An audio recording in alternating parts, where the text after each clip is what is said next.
everybody stand, please. We're going to present the colors. After the colors, there'll be the Pledge of Allegiance. Honor Guard, Jan Chut. Present the colors. And salute.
Two.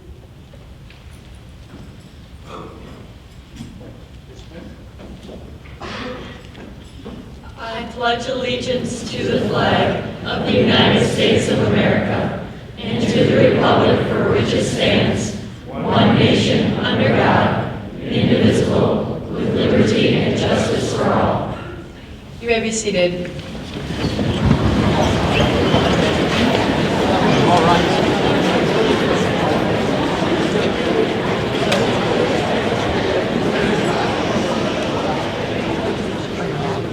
Good afternoon, and thank you all for joining us today to honor our veterans. The United States first celebrated the efforts of the servicemen of our country on November 11th of 1919, which President Woodrow Wilson proclaimed as the first Armistice Day. The day was used to celebrate the pride of Americans following the victory of the Allied forces in the First World War, and also to recognize the soldiers who lost their lives defending the freedoms of our country in this war. The day was originally celebrated by parades and public meetings and closing down businesses at 11 a.m.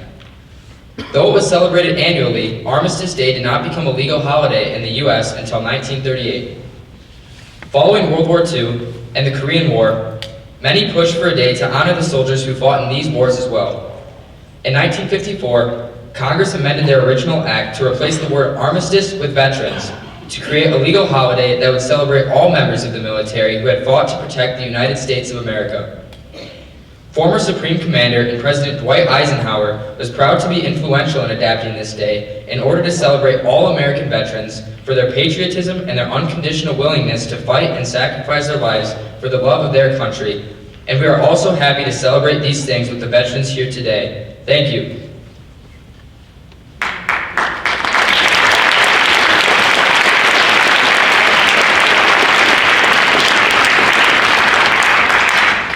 It is now time to recognize all who have served or are currently serving our country by branch of service. Veterans, we ask that you please stand, if able, for your branch of service so that you may be recognized. Would all members of the Air Force please stand?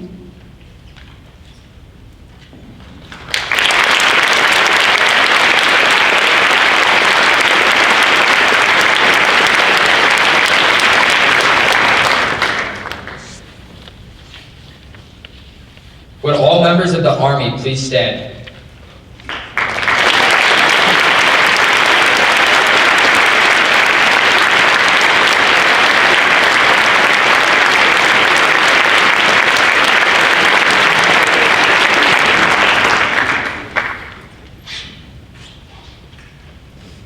Will all members of the Coast Guard please stand?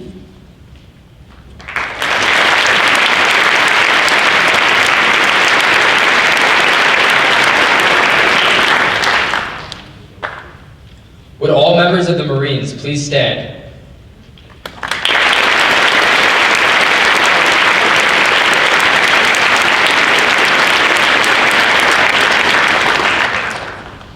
Would all members of the Navy please stand?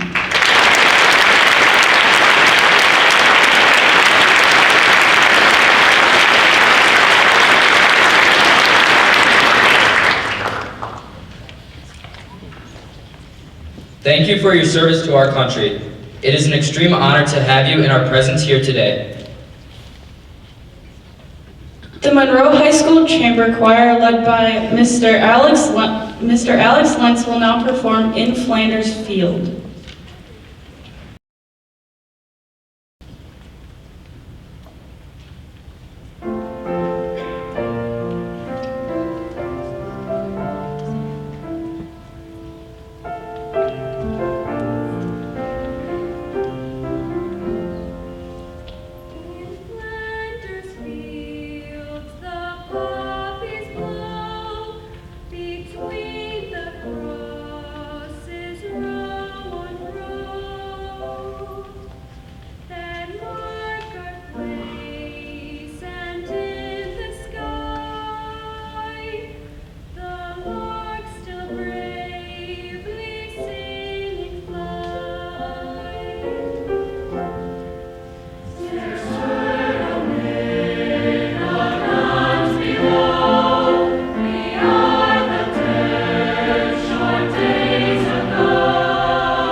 Thank you, Mr. Lentz and Chamber Choir, for that beautiful piece. I am now going to tell you about a poem I will be reading. It is called "In Flanders Fields." It was written in World War I by Canadian physician Lieutenant Colonel John McCrae. He wrote it about some of the scenes of World War I. Poppies are an important piece of this poem because they are known as the battlefield flower. They are growing in between gravestones in this piece, and they are the first thing to grow after battle. In Flanders Fields. In Flanders Fields the poppies blow, between the crosses row on row, that mark our place, and in the sky, the larks still bravely singing fly. Scarce heard amid the guns below, we are the dead, short days ago. We lived, felt dawn, saw sunset glow, loved and were loved, and now we lie in Flanders Fields. Take up our quarrel with the foe, to you from failing hands we throw. The torch be yours to hold it high, if ye break faith with us who die. We shall not sleep through poppies grow in Flanders Fields.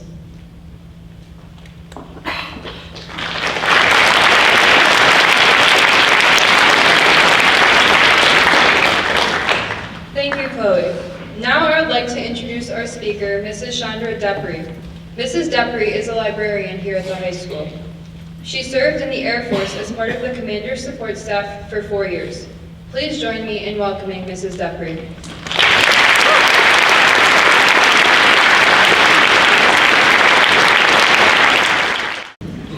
My name is Chandra Depri, and I am a staff member here at MHS.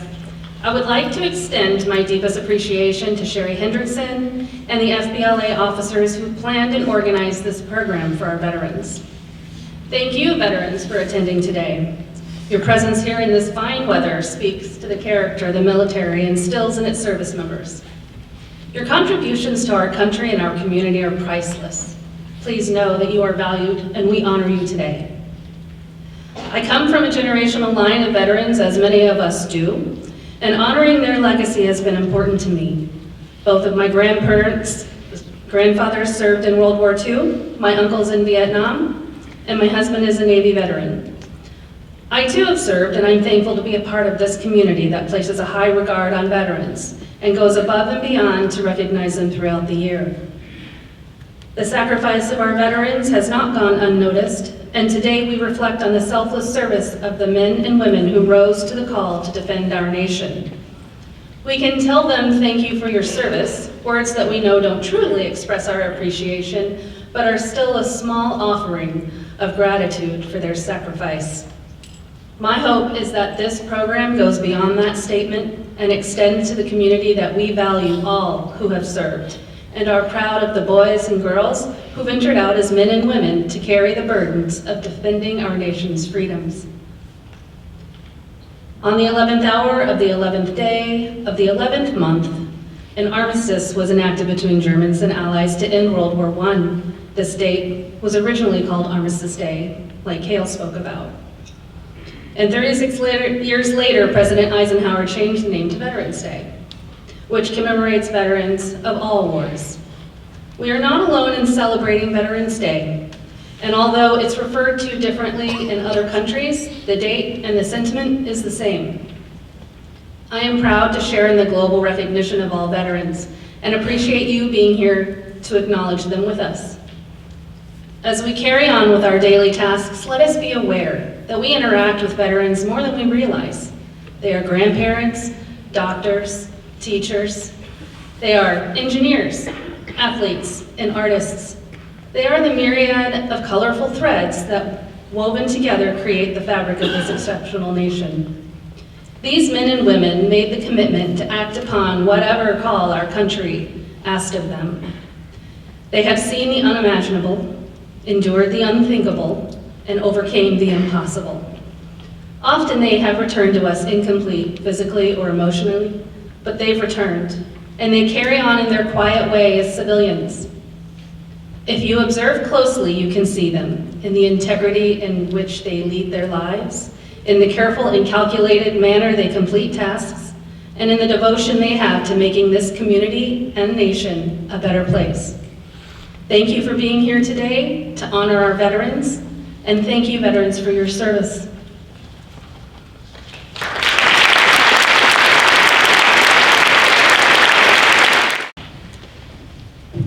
Thank you, Mrs. Depre, for all you do here at Monroe High School and for serving our country.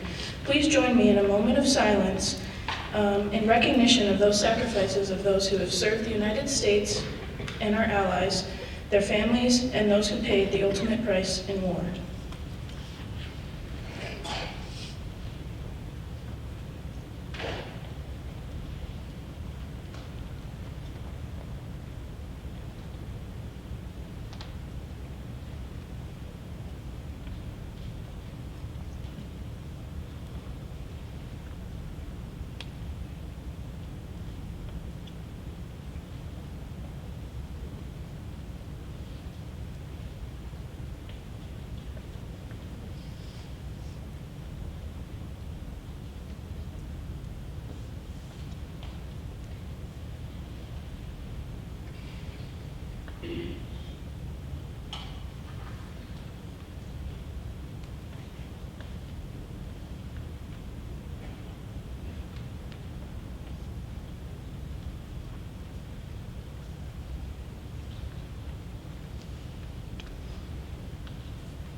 Thank you.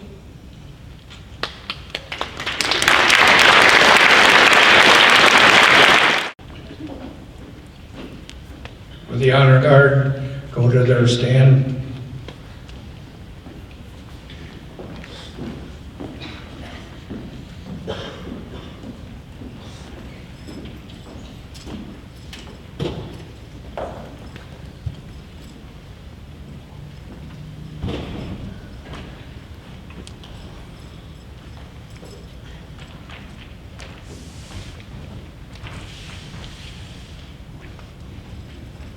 Honor Guard, chin shut. Retire the colors.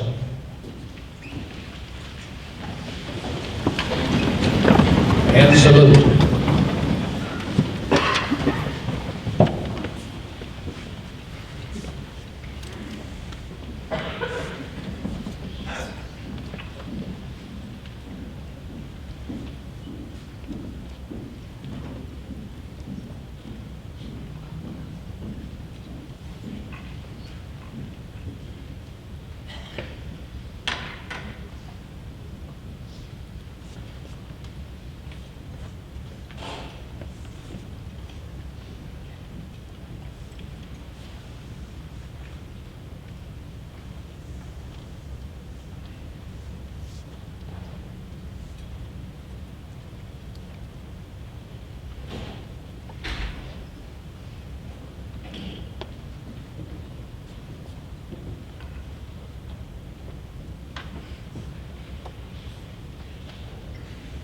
Two. I'd like to say one thing here. You'll see two different uniforms here today in the Honor Guard. One is the Veterans of Foreign Wars, and the one I'm wearing is the American Legion. We have joined forces to become a well-represented Honor Guard. We do so much for military rights. It takes 14 people to do it the way the book says, and we're always looking for more volunteers. All you have to do is join the VFW if you qualify, or join the American Legion again if you qualify. Greatly appreciated if you did. Thank you very much. Thank you, veterans, for your service to our country, and thank you for taking time out of your day to attend this recognition assembly. Veterans are now dismissed to the cafeteria for coffee and treats. Students, please remain seated until all veterans have exited.